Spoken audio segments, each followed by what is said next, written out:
Bonjour, nous allons nous intéresser à une nouvelle disposition de l'article 13, et donc cette fois-ci, on va s'intéresser à l'article 13, le point 1, B, B, double I.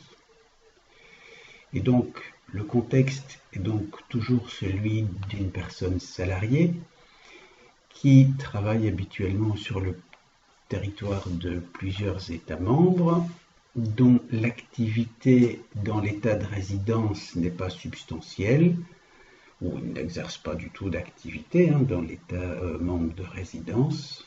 Et alors, cette personne, dans ce contexte-ci, nous allons voir ce qui se passe pour cette personne. Cette personne est soumise à la législation de l'État membre dans lequel les entreprises ou les employeurs. Et donc, vous voyez qu'ici, contrairement au point I, on envisage la situation où l'intéressé a plusieurs employeurs. Et donc, ici, le salarié sera soumis à la législation de l'État membre dans lequel les entreprises ou les employeurs ont leur siège social ou leur siège d'exploitation si cette personne est salariée par deux ou plusieurs entreprises ou employeurs qui n'ont leur siège social ou leur siège d'exploitation que dans un seul État membre. Donc le contexte, par exemple schématiquement, pourrait être le suivant.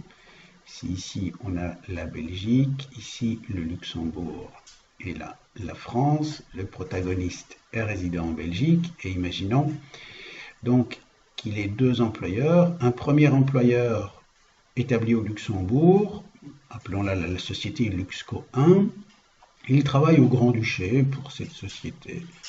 Donc imaginons qu'il exerce 20% de son activité totale pour Luxco 1, et ensuite il a un second employeur, Luxco 2, et là il exerce en fait 20% de son temps de travail au Luxembourg, et le solde, donc qui nous donne 60% de son temps de travail en France. Donc il travaille en France et au Luxembourg pour Luxco 2.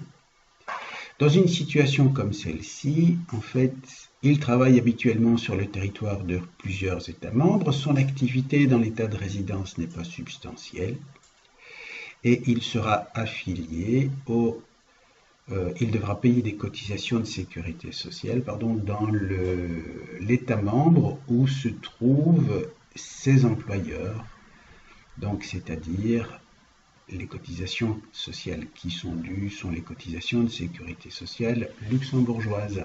Voilà, merci de m'avoir écouté.